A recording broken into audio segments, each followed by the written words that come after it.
आदाब, आप देख रहे हैं आवाज़ वॉइस और मैं हूँ आपके साथ अमीना माजिद। छठ पर्व की शुरुआत हो रही है जो पूरे देश में मनाया जाता है और इसी मौके पर हमारे साथ मौजूद है लीना शर्मा जो टैरो कार्ड रीडर है और न्यूमरोलॉजिस्ट भी हैं। इनके साथ ही हमारे साथ आवाज़ द वॉइस की सीनियर जर्नलिस्ट मंजीत ठाकुर भी मौजूद है। तो आइए करते हैं इनसे बात। बहुत बहुत शुक्रिया हमें वक्त देने के लिए। मैं सबसे पहले आप लोगों से जानना चाहूँगी कि छठ में उपासना सूर्या क्या होती है। मैम आप बताना चाहेंगी? उपासना सूर्य जो है कि सूर्य की उपासना ही होती है। जैसे कि पूरे थ्रू आउट द वर्ल्ड के अंदर आप देखेंगे कि सूर्य की उपासना से रिलेटेड कोई पर्व ऐसा नहीं मनाया जाता, लेकिन ये एक ऐसा पर्व है जिसपे उगते सूर्य और ढलते सूर्य दोनों का ही पूजा की जाती है, अर्चना की जाती है। इसी के ऊपर आधारित ये पूरा का पूरा पर्व रहता है। सर मैं आपसे जानना चाहूँगी कि छठ मैया को क्यों पूजा जाता है और क्या हो, कौन है छठ मैया? देखिए, जहाँ तक छठ मैया का प्रश्न है, स्कंद पुराण है। बहुत हमारे 18 पुराण हैं, उनमें से एक पुराण है स्कंद पुराण, और स्कंद पुराण में इस त्यौहार का जिक्र है। यानी हमारे जो छठ पर्व जिसको आप कहते हैं, उसमें ऐतिहासिक साक्ष्य इस बात के हैं कि गुजरात में जो भृगुकच्छ था पहले, जो अब भरूच कहा जाता है, वो नर्मदा नदी के तट पर है और वहाँ पर सूर्य और सूर्य की पत्नी थी उषा। उषा को ही षष्ठी कहा जाता है, तो उनकी पूजा होती थी और ये शायद अभी भी वहाँ पर ये पूजा होती है। उषा की जो पूजा है, उनकी स्तुति में कई ऋचाएँ हमारे वेदों में भी हैं और वैदिक रीति होने की वजह से आप छठ त्यौहार जब देखेंगे तो उसमें किसी पुरोहित की ज़रूरत नहीं होती, कोई कर्मकांड इस तरह का नहीं होता जैसे पूजाओं में आमतौर पर होती है, और इसमें कोई जाति बंधन नहीं है कि ब्राह्मण पंडित या पुरोहित इसकी पूजा कराएंगे और बाकी लोग यजमान बनेंगे, ऐसा नहीं होता। कोई भी व्यक्ति, मैं आपको बताऊं, आप अमीना, आपको बहुत हैरत होगी कि बिहार में मैं मिथिला से ताल्लुक़ रखता हूं लीना जी, वहाँ पर कई मुस्लिम भी जो है वो अपनी मन्नत पूरी होने पर पानी में खड़े होते हैं और हाथ में नारियल या सूप लेकर के खड़े होते हैं और सूर्य की उपासना करते हैं या इसमें उनकी मन्नत पूरी हुई तो उसके लिए जो भी थैंक्स गिविंग है वो करते हैं। तो ये मुझे लगता है कि जातियों और धर्मों से परे ये लोक आस्था, आपने कहा ना, लोक आस्था का पर्व है, लोक पर्व है, आम लोगों का पर्व है। ये बड़ी ही साफ सफाई पवित्रता का त्यौहार है। तो इसलिए अब आपने सवाल किया था षष्ठी का, छठी मैया जो षष्ठी से वो घिस करके छठी बन गया है, तो वो भगवान सूर्य की पत्नी का नाम उषा था जो छठी मैया है। सर जैसे अभी आपने बिहार का जिक्र किया, तो मैं जानना चाहूँगी कि बिहार में कैसे ये मनाया जाता है? बिहार में तो लीना जी भी देखती होंगी आपने, हाँ। सब लोग जो रील्स और तमाम चीज़ों से आप अब रूबरू हो रहे होंगे, लेकिन हम तो बचपन से हम लोगों ने देखा है कि छठ का त्यौहार, दीपावली पे शायद उत्साह 18-19 हो सकता है, लेकिन छठ का जो त्यौहार होता है उसके लिए घर की पुताई, सफाई और ये पवित्रता का त्यौहार, शुद्धता, स्वच्छता का प्रतीक ज़्यादा है। ज़्यादातर इसमें मन पवित्र, तन पवित्र, मन का भी पवित्र होना, किसी की बुराई करना, चुगली करना, इस तरह की वो भी सब वर्जित होता है। बेसिकली शुद्धता ही बहुत मैटर करती है। जिस वक्त हम जैसे व्रत शुरू करते हैं तो उस वक्त पर ये होता है कि एक अलग से चूल्हा आजकल तो लोग खरीदने लगे हैं, पहले पुताई होती थी, पहले लीपा जाता था, तो लीप पोत कर करके और बिना प्याज लहसुन वाले बर्तनों के अंदर जो है खाना बनाया जाता है। तो कुछ लोग नया खरीद लेते हैं, जो लोग अफोर्ड नहीं कर सकते तो वो उसी में ही अपना मैनेज करते हैं। और जो सफाई है वो पूरे मोहल्ले की, और जिस रास्ते से होकर के व्रती गुजरेंगे या माथे पर डाला लेकर के जाते हैं, उसमें उनका सूर्य को जो मतलब षष्ठी मैया को जो चढ़ाया जाता है, बहुत तरह के फल फूल कंद वगैरह होते हैं, उस रास्ते को लोग धोएंगे, कुछ लोग गोबर से लीप देते हैं, नगर पालिका, तो एक पूरा उत्सव का माहौल। दीपावली में जितनी रोशनी आप देखते हैं वो रोशनी बरकरार रहती है। आप पटना चले जाएं, भागलपुर चले जाएं, मतलब मैं सिर्फ बिहार की बात कह रहा हूँ, ऐसा है उत्तर प्रदेश के लगभग पूर्वांचल के सभी शहरों में, झारखंड के सभी शहरों में, आसपास के नदी, तालाब, पोखरे, तो विदेश में भी बहुत ज़्यादा ये चीज़ प्रचलित हो गई है। विदेश में भी अलग से अपना एक लेक बना करके और उसके अंदर भी लोग अपना समुद्र में भी करते हैं और एक दूसरे को देख करके आस्था इतनी ज़्यादा बढ़ गई है। मतलब इतने ट्राइड एंड टेस्टेड रिजल्ट्स जब आते हैं, लोगों को लगता है कि मनोकामनाएं पूर्ण हो रही हैं, तो विश्वास, आस्था इतनी बढ़ रही है कि हर इंसान चाहता है कि मैं करूं। हर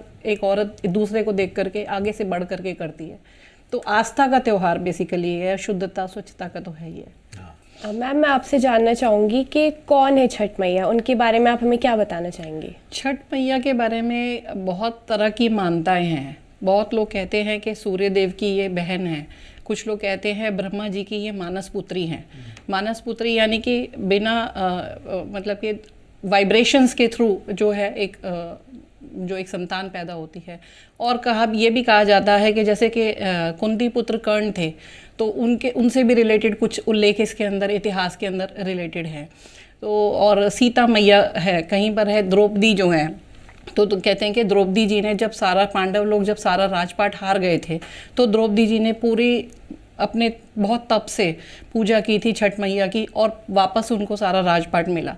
इसी तरह से सीता माँ ने भी पूरे 6 दिन तक, बल्कि जानते होंगे मंजीत जी के मुंगेर में तो पद चिन्ह भी है सीता मैया के, जहाँ पर 6 दिन खड़े होकर के उन्होंने उपासना की थी सीता जी ने।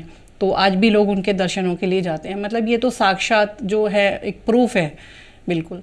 तो छठ मैया के बारे में बेसिकली तो यही कहा जाता है कि ब्रह्मा जी की ये मानस पुत्री हैं और सूर्य जी की बहन है, तो इस वजह से भी छठ मैया की पूजा की जाती है। सर जैसे अभी हमने जिक्र किया था बिहार का, तो अब हम देख रहे हैं कि पूरे देश में मनाया जाता है, तो इसके बारे में आप क्या कहना चाहेंगे, और क्या तरीका अलग है या फिर उसी तरीके से मनाया जा रहा है और जगह? नहीं, तरीका जो है वो पूरे देश भर में और विदेशों में एक ही है तरीका, क्योंकि इसमें कोई ऐसी कोई फंडामेंटल्स नहीं है कि ऐसे ही करनी है पूजा। लेकिन उसमें जो एक परंपरा है कि जैसे अब आज तो नहीं, लेकिन कल यानी भैया दूज के दूसरे दिन नहाए खाए होता है। यानी उस दिन पूरी जो व्रती है वो स्नान ध्यान करके वो व्रत में के लिए तैयार हो जाएगी। उसके अगले दिन खरना मनाया जाता है। खरना के दिन जो है, जो मोटे तौर पर मैं आपको बता रहा हूँ कि गुड़ की खीर बनती है और खीर मतलब मीठी चीज़ें बनती हैं। प्रसाद के लिए ठेकुआ तैयार किया जाता है। तो ये सब चीज़ें तैयार होकर के, और उसके बाद जैसा कि लीना जी भी कह रही थी कि जो सूर्य है उस डूबते हुए सूर्य को भी अर्घ्य दिया जाता है, और उगते हुए सूर्य को। दुनिया भर में कहीं भी सही कह रही थी लीना जी कि कहीं भी डूबते हुए और उगते हुए दोनों सूर्यों की आराधना नहीं होती। हालांकि सूर्य की उपासना के अलग अलग सभ्यताओं में जिक्र है, जिसमें हम लोग आगे बात करेंगे। लेकिन जैसा हाँ जी, 4 दिन का पर्व है ये। 4 दिन का पर्व है जो कि कार्तिक मास की शुक्ल पक्ष में चतुर्थी से शुरू होता है। कल भैया दूज रहा है, आज का बीच में गैप है, कल से ये 4 दिन का पर्व शुरू हो जाएगा। जैसे मंजीत जी ने बोला, नहाए खाए होगा, फिर खरना होगा, फिर तीसरे दिन अपना शाम का अर्घ रहेगा, और फिर समापन होगा 4th डे पे। तो इस तरीके से, और सबसे अच्छी बात है पूरी फैमिली, पूरा परिवार इसमें एकजुट होकर के पूरा सपोर्ट करता है। जो भी घर की औरत इसके अंदर व्रत रखती हैं, जो भी महिलाएं, बहनें, माताएं, जो भी अपनी मनोकामनाएं, बेसिकली ये होता है कि संतान के लिए भी है ये इसका, जैसे अभी आपने पूछा कि ये किसका रूप है, तो स्कंद माता का रूप भी बोला जाता है ये, क्योंकि नवरात्रों में जो 6 दिन है, तो जो षष्ठी जो रूप है वो माता स्कंद माता का है, और वो संतान के लिए है। और इसके पीछे और भी कहानियां हैं, जिस तरह से राजा प्रियाव्रत थे, प्रियाव्रत के बारे में सुना होगा लोगों ने कि उनको बहुत इच्छा थी, राजा थे लेकिन संतान नहीं थी, सब कुछ था, और उन्होंने मनोकामना मांगी, यज्ञ करवाया कश्यप जी के कहने पर। तो कश्यप जी के कहने पर जब उन्होंने यज्ञ करवाया तो उनको एक संतान प्राप्ति भी हुई। रानी मालिनी थी जिनके गर्भ से संतान प्राप्ति हुई, लेकिन दुर्भाग्यवश वो संतान जो थी वो मरी हुई पैदा हुई। तो फिर लेकर के अपनी गोदी के अंदर लेकर के फिर जब वो गए राजा प्रियाव्रत, तो माता स्कंद माता का रूप था जिन्होंने उस पुत्र को जीवन दिया। तब से भी ये कहते हैं कि मतलब ये भी एक कथा है, बेसिकली बहुत सारी कथाएं हैं इसके अंदर। एक कथा मैं सुनाता हूँ आपको कि भगवान कृष्ण के एक लड़के थे, उनका नाम था सांब। तो किसी वजह से सांब को कुष्ठ रोग हो गया। तो अब उस समय जिस तरह की विधियां चल रही थी उपचार की, तो उन्होंने के लिए इलाज के लिए कहा, लेकिन कुष्ठ रोग से जुड़ी हुई कुछ भ्रांतियां थी, अभी भी हैं समाज में, जिसके लिए सरकार कहती है कि ऐसी भ्रांतियों को आप प्रश्रय न दें। लेकिन तो उन्होंने जब यहाँ से कहा, तो यहाँ के जो वैद्य थे या ब्राह्मण थे, उन्होंने उनका इलाज करने से इनकार कर दिया। तब उन्होंने जो है शक-द्वीप, जिसको आज ईरान कहते हैं, ईरान के ब्राह्मणों को बुलाया। उस समय ईरान तो नहीं था, उसमें शक-द्वीप कहते थे। तो शक-द्वीप के ब्राह्मणों को बुलाया, वो वैद्य भी थे, और वो आकर के द्वारका जो भगवान कृष्ण की राजधानी थी, तो वहाँ पर उन्होंने सांब का इलाज किया सूर्य की उपासना की विधि से। उसका इलाज जो है सनरेज के ज़रिए किया, ऐसा माना जाता है।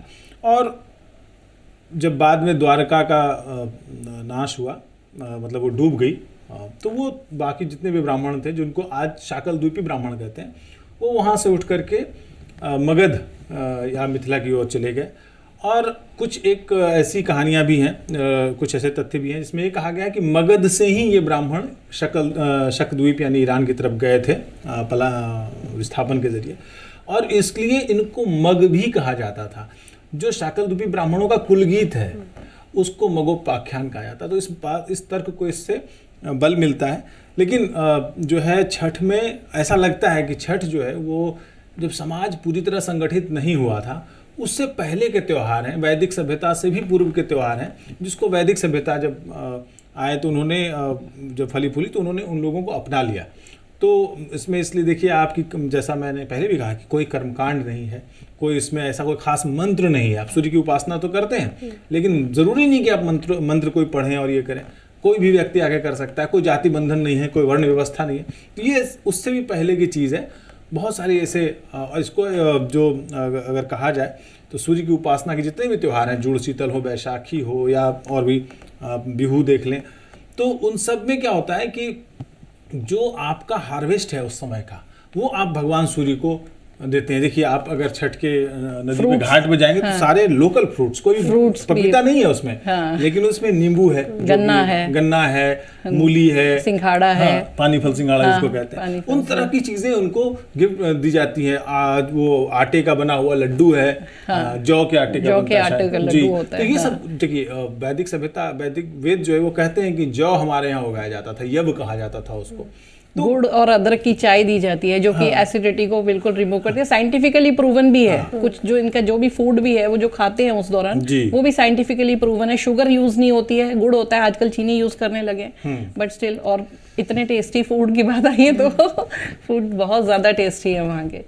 लौकी दाल हो गया, कद्दू हो गया, जो पहले दिन ही नहाए खाए से शुरू करेंगे तो लौकी दाल, जो कि लौकी वैसे ही स्टमक के लिए बहुत अच्छा है, और जो दाल है वो भी प्रोटीन बेस्ड है। तो मतलब इतना अच्छा खाना, बिल्कुल सात्विक, बिना प्याज लहसुन के खाना बनता है जो, और पूरा वातावरण ही सात्विक हो जाता है। पूरा वातावरण, वाइब्रेशंस ही एक अलग होती है। एक फेस्टिवल इतना धूमधाम से, मतलब लोग वेट करते हैं, जैसे दिवाली के लिए, ईद के लिए, सिख लोग हैं गुरपुरब के लिए, ऐसे ही अपने बिहार से जो लोग हैं वो लोग वेट करते हैं छठ के लिए। हम छठ पे ये करेंगे, हम छठ पे ये लाएंगे, इस बार छठ पे ये करेंगे।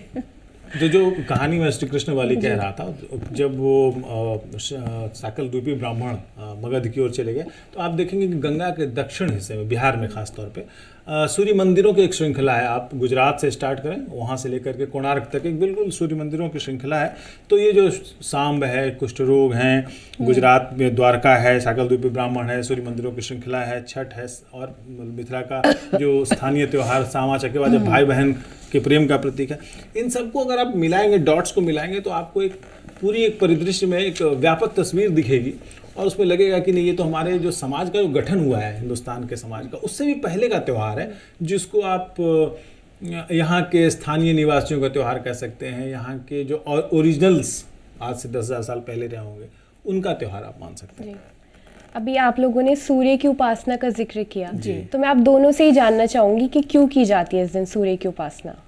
तो सूर्य के बारे में यही है कि सूर्य हमें एनर्जी देता है, पावर देता है। पूरी दुनिया में अगर सूर्य छुप जाए तो हमें भी पता है कि क्या हालत होगी।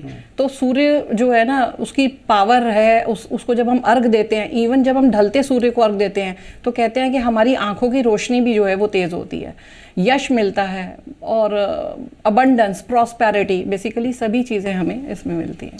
और सूर्य जो है ना, सूर्य की उपासना जो है वो सिर्फ हिंदुस्तान में नहीं होती है। मतलब देखिए, होती है छठ में, आप बिहार कह रहे हैं, बिहार नहीं, मैं कहूँगा झारखंड, पश्चिम बंगाल, पूर्वी उत्तर प्रदेश, तो ये ओरिजिन है। लेकिन अब आप देखिए कि मुंबई में गोरे जो चौपाटी है, वहाँ पर कितनी बड़ी भीड़ लगती है। यहाँ यही नहीं है, अब जैसा लीना जी भी कहती, आप ऑस्ट्रेलिया देख लीजिए, कहीं भी देख लीजिए, कनाडा देख लीजिए, जहाँ पे भी इस इलाके का, पूर्वी भारत का जो समुदाय है, जन समुदाय पहुँचा है प्रवासी के तौर पर, वहाँ ये छठ त्यौहार मनाया जाता है। ये और जहाँ तक सूर्य की उपासना की बात हम लोग कर रहे थे, देखिए पेरू, जहाँ पे इंका सभ्यता थी, प्राचीन जॉर्डन में नेवेटियंस थे, जापान में शिंटोइज्म है।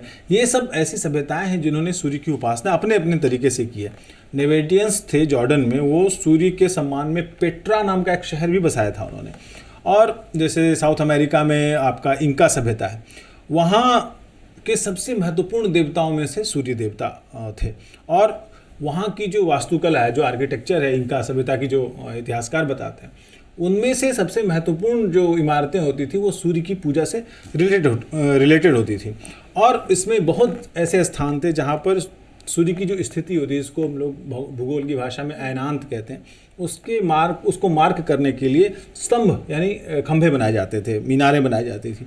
देखिए सॉलिस्टिस जो होता है, जिसको हम लोग अयनांत कह रहे हैं, वो साल में वो दिन होता है जिस दिन सूर्य की रोशनी सबसे ज़्यादा समय तक पड़ती है धरती पर, ठीक है। जैसे कि आपका गर्मी में कौन सा होता है ये दिन, ये होता है 21 या 22 जून का है। तो इंती रामई, ये इंका सभ्यता में, इनका जो कल्चर था उसमें सूर्य को समर्पित एनुअल त्यौहार था। वो लोग बहुत उत्सव मनाते थे, हर तरह से मतलब जुआ वगैरह खेलते थे, गाना गाते थे, डांस करते थे। नवातियंस लोग जो थे उनकी पूजा भी सूर्य पर केंद्रित थी, और उनके देवताओं में से एक थे दुशारा, वो सूर्य का एक नाम था, और वो मतलब दिन का प्रतीक था, पहाड़ों का प्रतीक था। तो ऐसी बहुत सारी जो है सभ्यताएं रही हैं जिन्होंने अपनी पूजा जो है वो सूर्य के नाम से की है। मैम मैं जानना चाहूँगी कि इससे जुड़ी लोक मान्यताएं क्या हैं, छठ पर्व से जुड़ी? छठ पर्व से जो है, जब कहते हैं कि जब कोई भी बच्चा पैदा होता है, कोई भी जब पैदा होता है तो जन्म होता है, तो एक छठी का एक पर्व मनाते हैं। वो हर धर्म में ही है, सनातन धर्म में हर जगह पर है वो। तो छठी का जो पर्व है उसमें कहते हैं कि भाग्य लिखा जाता है। बेसिकली छठी मनाई जाती है, आपको भी पता होगा कि हर बच्चे की एक छठी मनाती है। बल्कि ये भी कहावत है कि एक कॉपी रख देते हैं सराहने पे, एक पेन रख देते हैं, और छठी माता आती है रात को और भाग्य लिख के जाती है। तो पूरी रात वो रात जगाते हैं। तो बेसिकली ये प्रॉस्पेरिटी, भाग्य को उजागर करने के लिए और इन सब चीज़ों के लिए ही ये ज़्यादा है कि भाग्य उस समय पे लिखा जाता है। और जो माताएं हैं वो अपने बच्चों की, ना सिर्फ संतान की करियर ग्रोथ, ना सिर्फ दीर्घायु के लिए, उनकी हेल्थ के लिए, वेलबींग के लिए, अपनी पूरी फैमिली के लिए ये व्रत रखती हैं। बहुत बहुत ही कठिन ये व्रत है, बहुत, मतलब मुझे नहीं लगता कि इससे ज़्यादा कठिन व्रत शायद मैंने कभी सुना होगा, जो कि 36 घंटे 36 आवर्स का इसके अंदर उपवास रहता है, जो कि बिल्कुल निर्जल रहता है। उसमें कुछ एक बूंद की पानी की एक बूंद भी आप पी नहीं सकते हैं। तो इतनी कठिन, लेकिन कहते हैं ना कि आस्था जो है ना वो इन चीज़ों पे भारी हो जाती है। तो वो है। सर आपका क्या कहना है इस बारे में, लोक मान्यताएं जो हैं उनके बारे में आप क्या कहेंगे? देखिए लोक मान्यताएं जो है ना, वो भारतीय लोक मान्यता और जो त्यौहार हैं वो सिर्फ आस्था का प्रतीक ही नहीं है, उसमें विज्ञान है। अब मैं कह रहा हूँ कि इस समय में जब ये दीपावली ख़त्म होती है और दीपावली के बाद छठ का त्यौहार आता है, ये इस समय सूर्य कितना इम्पोर्टेंट है। जाड़े का मौसम शुरू हो रहा है, आपने देखा कि अभी बरसात के मौसम में लोग फसलें लगाते हैं, मक्का लगाते हैं, धान लगाते हैं, तमाम चीज़ें जो यहाँ की लोकल फसलें हैं वो लगाते हैं। अब उनके पकने का समय होता है, अब वो तैयारी पूजा पाठ खत्म करके सूर्य को इसके लिए थैंक करके, देखिए हम लोग हमेशा कुदरत को पूजने वाले, प्रकृति को पूजने वाले लोग रहे हैं। भारतीय सभ्यता खास करके, पूरे भारतीय, मतलब मैं भारतीय उपमहाद्वीप की बात कर रहा हूँ, इसमें पाकिस्तान भी शामिल है, बांग्लादेश भी, नेपाल भी। तो हमने कुदरत को हमेशा, उनको उन्होंने जो दिया है उसके लिए हम लोग थैंक्स कहते हैं। तो अब संक्रांति का त्यौहार देख लीजिए और ये देख लीजिए, आपने जो हार्वेस्ट किया, आपने गन्ना उगाया, क्योंकि अब इसके बाद गन्ने की कटाई शुरू होगी, गुड़ बनाएंगे। हाँ, बैसाखी तो बाद में है, हाँ, बाद में है। लेकिन अभी आपने गन्ना, आपने तिल, आपने ऐसी चीज़ें जो फसलें उगाई हैं, चावल की पहली कटाई होगी, जो अगैती फसल होगी, जो पहले पक जाती है। इसके बाद जो पकनी शुरू होगी उसकी कटाई होगी, फिर नवान्न का त्यौहार आएगा, फिर जब तिल वगैरह सब कट के तैयार घर में आ जाएगा तब आप संक्रांति का त्यौहार मनाते हैं। संक्रांति जिसको पंजाब में क्या कहते हैं, पंजाब में संक्रांति, लोहड़ी बोलते हैं, लोहड़ी कहते हैं। तो ऐसे त्योहार जिसमें आप कुदरत को ईश्वर मानकर, भगवान मानकर, और आप उन्होंने जो दिया है, ग्रैटिट्यूड, आप उनको शुक्रिया अदा करते हैं। तो ये एक, और इसमें जो पौराणिक आख्यान हैं जो हमने आपको बताया कि स्कंद पुराण में इसका जिक्र है, वेदों से पहले का त्यौहार है, इसमें भगवान कृष्ण से जुड़ी मान्यताएं हैं, इन्होंने भी एक राजा प्रियव्रत की कहानी बताई। तो ये सब मिला जुला के बहुत सारी कहानियाँ होती है, एक त्यौहार से जुड़ी कहानियाँ बहुत हैं उसको। और सबसे बड़ी बात कि कुदरत, पर्यावरण जो है सूर्य पर्यावरण का बड़ा हिस्सा है, सूर्य एक दिन न निकले आपका हमारा जीना दूभर हो जाए। बिल्कुल। दूसरी बात, नदी तालाब पोखरे ये साफ रहेंगे, स्वच्छ रहेंगे, तभी आपका जीवन चलेगा। आप अभी तो आप मिनरल वाटर बॉटल में पी लेते हैं, पहले तो नदी तालाब का पानी ही लोग पीते थे, कुएं का पानी पीते थे। तो नदी में खड़े होकर के आप साफ सुथरा रहेगा, तभी तो आप उस पानी को इस्तेमाल कर पाएंगे। तो कुदरत को साफ रखना, उसके साथ जीना, जिसको हम लोग कहते हैं सिम्बायोसिस, कुदरत को भी आपसे फायदा हो, आपको भी कुदरत से फायदा हो। ये चीज़ें जो है ना, ये छठ को बिल्कुल विशिष्ट बनाती हैं। एक चीज़ और जो मैं बार बार कह रहा हूँ, किसी तरह का कोई पौरोहित्य कर्म नहीं है, कोई पुरोहित, कोई पंडित नहीं होता, कोई जजमान नहीं होता। महिलाएं खुद पूजा करती हैं, दिया जलाती हैं, त्यौहार की तरह रोशनी करती हैं, घाटों पे जाती हैं, घाट में नदी के किनारे, और नदी या पोखरा जो अगर तालाब है घर में पास में, तो ये कमाल का त्यौहार है। और सबसे बड़ी बात कि साफ सफाई, स्वच्छता और पवित्रता इतनी होती है कि हाँ, कि अगर घर में कद्दू, जो कह रहे हैं कद्दुआ भात होता है, तो कद्दू की सब्जी अगर बनी है तो उससे पहले आप कद्दू नहीं खाएंगे कहीं। घर में अगर ठेकुआ बन रहा है तो आप कहीं और गुड़ नहीं खाएंगे जब तक कि त्यौहार पूरा ना हो जाए। और साफ सफाई का मतलब जो मतलब जिस पवित्रता को मैं शब्दों में नहीं बयान कर सकता, आप सिर्फ वहाँ जाके उसको महसूस कर पाएंगे। और छठ की बात अगर करें तो शारदा सिन्हा के बिना उनका मतलब ये छठ त्यौहार जो है ना अधूरा ही माना जाएगा। कि आप अभी बिहार, झारखंड, पूर्वी उत्तर प्रदेश, पश्चिम बंगाल, जहाँ भी छठ त्यौहार होता है, यहाँ तक कि मुंबई में भी आप जाएंगे तो शारदा सिन्हा की आवाज़ में जो छठ के गाने बजते हैं। या इसके बाद एक और त्यौहार आता है मिथिला में, सामा चकेबा, भाई बहन के प्यार का त्यौहार है। उसमें छोटी सी कहानी अगर इजाज़त हो बता दूँ कि सांब जो थे ना, उनकी बहन थी, उनका नाम था वही, तो किसी वजह से नाराज़ हो गए कृष्ण। किसी ने कहा कि उनका किसी ऋषि से ये गलत संबंध है, कान भर दिया। उनका मंत्री था चुरक, कृष्ण का मंत्री। उसने कहा कि आपकी लड़की का किसी से नाजायज संबंध हो गया। कृष्ण ने दोनों जो है ना उसको शाप दे दिया चिड़िया बन जाने का। तो भाई सांब जो है वो बहुत नाराज़ हुआ, कृष्ण को बहुत मनाया, बहुत तपस्या की, और तब कृष्ण ने कहा कि ठीक है, साल में एक दिन वो जो बहन है उससे तुम मिल पाओगे। तो ये साल के एक दिन हमारा कृष्ण का जो बेटा है, पुत्र जो है सांब, वो और उनकी बहन दोनों चिड़िया बनकर खेतों में आते हैं। इस समय जुताई भी होती है खेतों की ना, अलग फसल लगाने के लिए, उस समय आकर के मिलेंगे।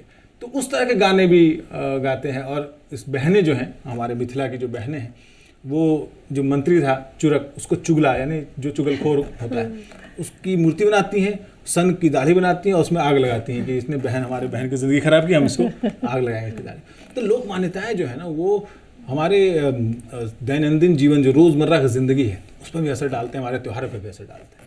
आपने बहुत दिलचस्प बातें हमें बताई। मैं ये जानना चाहूँगी कि खरना की खीर का आप लोगों ने जिक्र किया, और ऐसे बहुत स्थानीय व्यंजन है, तो मैं चाहती हूँ व्यूअर्स को आप थोड़ा और इन चीज़ों के बारे में बताएं।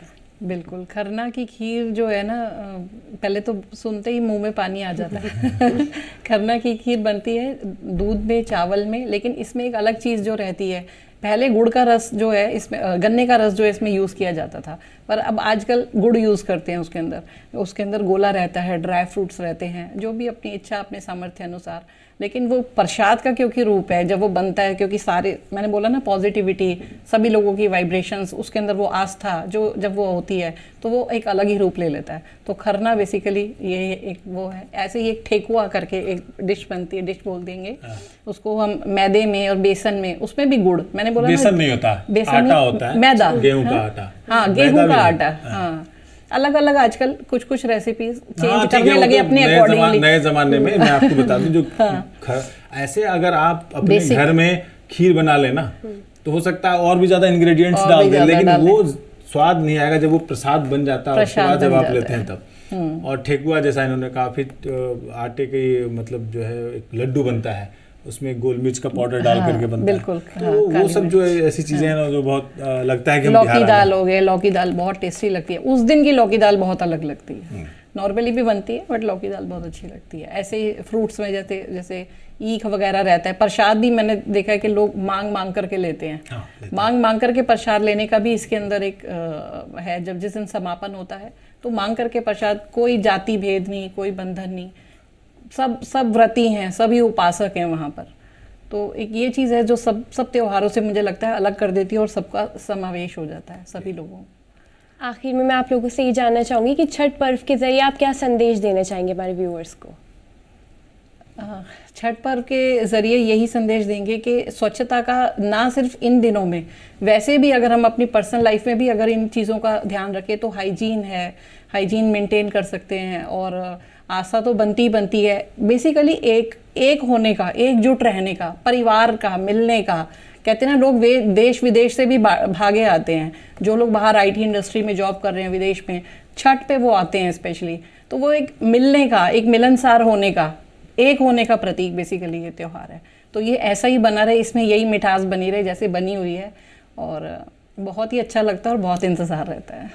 छठ में एक जो नई बात जुड़ गई है वो ये कि अगर लोग नहीं जा पाएँ तो अगल बगल घर की छत पे प्लास्टिक में कुछ छोटे, लेकिन वो चीज़ ठीक नहीं है। छठ की जो मूल आत्मा है वो अपने त्यौहार पवित्रता के साथ साथ, ये मैं जो पर्यावरण वाली बात कर रहा था, पर्यावरण से जुड़ी है। आप दिल्ली में देख रहे हैं कैसे झाग भरा हुआ है यमुना नदी की धारा में, वो हमारे छठ को के उत्साह को आधा कर देता है। तो नदियाँ साफ होंगी, पर्यावरण साफ होगा, तभी छठ है, और तभी छठ की पवित्रता बनी रहेगी, छठ की प्रासंगिकता बनी रहेगी।